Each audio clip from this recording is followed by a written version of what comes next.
Learners कैसे हैं आप सब। उम्मीद है कि आप बहुत अच्छे होंगे और आपकी तैयारी अच्छी जा रही होगी। तो ऑल कम्युनिकेशन की जो पीवाईक्यू की सीरीज़ चल रही है उसमें आपका एक बार फिर से स्वागत है।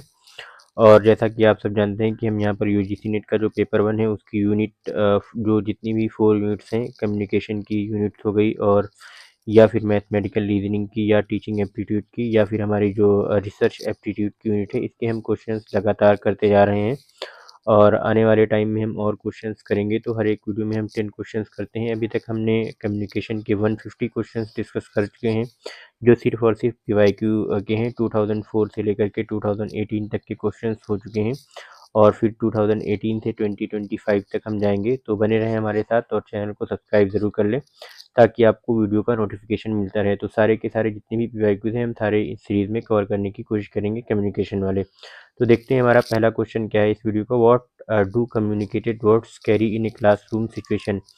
Inspiration, controversy and introspection, diversion, criticism and irrationality, insincerity या irrationality and non acceptance, power structure and tradition. तो इसका जो राइट आंसर है गाइस वो है पावर स्ट्रक्चर एंड ट्रेडिशन। तो देखिए आपका जो इंस्पिरेशन, कंट्रोवर्सी एंड इंट्रोस्पेक्शन है, these may occur occasionally but they are outcomes not the inherent nature of classroom communication. और जो आपका ये है जो डाइवर्जन, क्रिटिसिज्म एंड इरेशनैलिटी, ये भी जो है कंट्राडिक्ट करते हैं पर्पस ऑफ फॉर्मल एजुकेशन को।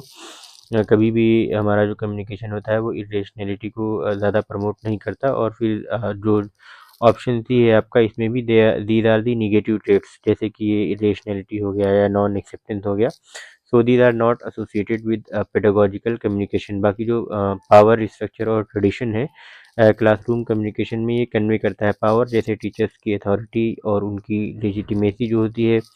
और स्ट्रक्चर की बात करें अगर तो सिलेबस हो गया, हमारा करिकुलम हो गया या ऑर्गेनाइज नॉलेज हो गई।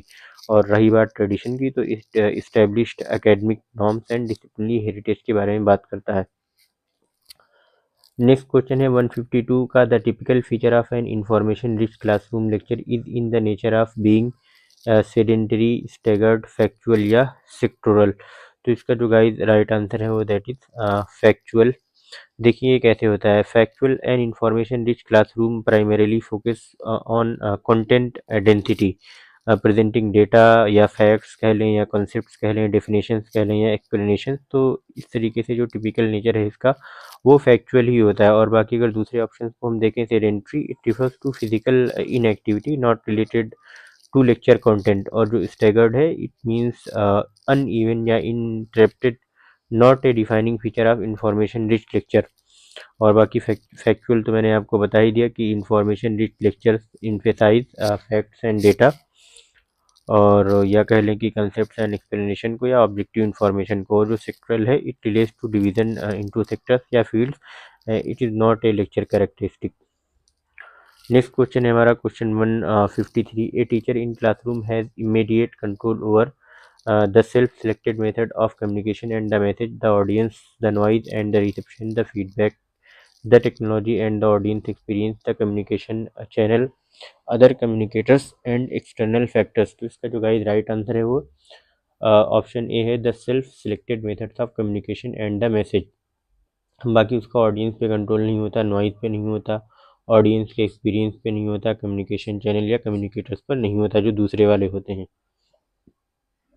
मैंने आपको बताया, शेयर किया है वीडियो में अपना JRF क्रैक करने का एक्सपीरियंस विद यूट्यूब और सेल्फ स्टडी के थ्रू। तो आप जा करके चैनल को सब्सक्राइब कर लें और होम पेज पे वीडियो पड़ी हुई, तो आप देख लेना कि किस तरीके से आप 220 प्लस स्कोर कर सकते हो। बाकी मैं अपना PhD का एक्सपीरियंस भी किसी दिन आपसे शेयर करूँगा कि जामिया में कैसा एनवायरनमेंट है।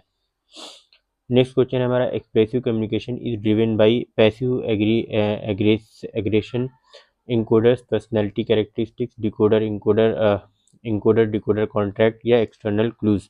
तो इसका जो क्वेश्चन 154 है उसका राइट ऑप्शन है वो इनकोडर डिकोडर कॉन्ट्रैक्ट।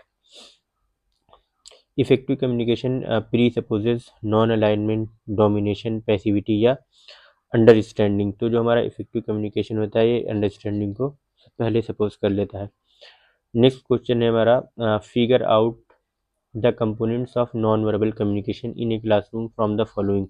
तो हमें नॉन वर्बल कम्युनिकेशन के जो कंपोनेंट्स हैं वो बताने हैं। Facial expression, cultural, space and seating arrangement, speed of utterance, feel good factor and acoustics, high sound, physical ambience and teacher learner practice, facial expression, kinesic और या पर्सनल स्पेस। तो इसका जो राइट ऑप्शन है वो ऑप्शन डी हो जाएगा। ये हमारे सारे नॉन वर्बल कम्युनिकेशन के पार्ट हैं। Classroom communication is the basis of social identity, external inanities, biased passivity या ग्रुप एग्रेशन। तो इसका जो क्लासरूम कम्युनिकेशन है बेसिस होता है किसका होता है इसमें, जैसा कि आप जानते हैं, इट इज़ ग्रुप एग्रेशन का। देखते हैं गाइस हमारा नेक्स्ट क्वेश्चन क्या है। अच्छा, शायद प्रीवियस क्वेश्चन गलत हो गया, एक मिनट देख लें, हम रिविजिट कर लें। In classroom communication is the basis of social identity, external inanities, biased passivity या ग्रुप एग्रेशन। इसे ग्रुप एग्रेशन नहीं होगा, सॉरी, ये होगा सोशल आइडेंटिटी। क्योंकि सोशल आइडेंटिटी क्या होती है वो हमें बताते हैं आपको, कि जो सोशल आइडेंटिटी होती है क्लासरूम में, इसको एक्सप्लेन करते हैं। और क्लासरूम कम्युनिकेशन ये एक तरह से plays a vital role in shaping student social identity by influencing, कह सकते हैं, इंटरेक्शन पैटर्न्स को, ग्रुप बिलोंगिंग्स को या नॉर्म्स को, वैल्यूज़ को या roles within the classroom, और टीचर स्टूडेंट और जो पीयर रिलेशनशिप होती है उसको। तो through continuous communication learners develop a sense of who they are in relation to others. बाकी जो दूसरे ऑप्शन हैं, जैसे कि देखिए आप, एक्सटर्नल इन एनिटीज़ का not recognised as educational concept, और जो बाइस्ड पैसिविटी है not an outcome of classroom communication. बाकी जो ग्रुप एग्रेशन है, communication aims to reduce group aggression, ये कभी भी बढ़ाता नहीं है, नॉट प्रमोट एग्रेशन। ठीक है, तो इस तरीके से जो इसका जो राइट ऑप्शन है वो ऑप्शन सोशल आइडेंटिटी है।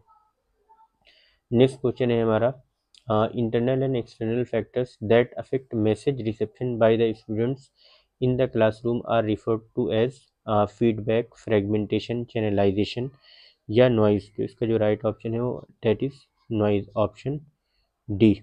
क्यों होगा नॉइज? क्योंकि क्लासरूम कम्युनिकेशन में noise refers to any external, internal या एक्सटर्नल फैक्टर जो डिस्टर्ब कर सकता है या इंटरफेयर कर सकता है with the reception of a message by the student. जैसे इंटरनल नॉइज कह सकते हैं फैटिग, लैक ऑफ इंटरेस्ट या एंग्जाइटी हो गई, या प्री ऑक्यूपेशन या पुअर लिसनिंग हो गई। और अगर हम एक्सटर्नल नॉइज की बात करें तो एक्सटर्नल नॉइज क्लासरूम डिस्टर्बेंसेज हो सकती हैं, पुअर एक्विस्टिक्स हो सकती हैं, या टेक्निकल इश्यूज हो सकते हैं, या पीयर डिस्ट्रैक्शंस भी हो सकते हैं।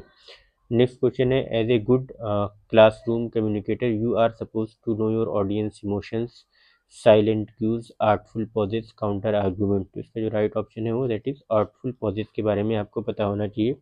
आप ऑडियंस के इमोशंस को बहुत ज़्यादा नहीं समझ सकते, बट आपके हाथ में है कि आप आर्टफुल पॉजेस ले सकते हो।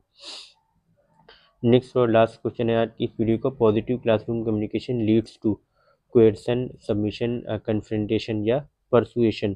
तो इसका गाइस जो राइट ऑप्शन है that is persuasion, option D. जो पॉजिटिव क्लासरूम कम्युनिकेशन होता है, it encourages understanding and acceptance of ideas, voluntary attitudes and behaviour change, और जो मोटिवेशन एंड एक्टिव पार्टिसिपेशन होता है। तो this results in persuasion not force. Why other options are incorrect? अगर आप देखें जो दूसरे ऑप्शन हैं उसको आप चेक कर लेंगे, इनकी मीनिंग से ही पता चल जाएगा। कोएर्सन इन्वॉल्व फोर्स या कंपल्शन, और बाकी जो सबमिशन होता है इट इम्प्लाइज पैसिव कंप्लायंस, और कन्फ्रंटेशन जो है आपका इट रिफ्लेक्ट्स कॉन्फ्लिक्ट और अपोजिशन। तो thank you so much guys, like करें, शेयर करें, सब्सक्राइब करें और कमेंट करके बताएं कि आपको वीडियो कैसी लगी। मिलते हैं तब तक के लिए नेक्स्ट वीडियो में, बाय।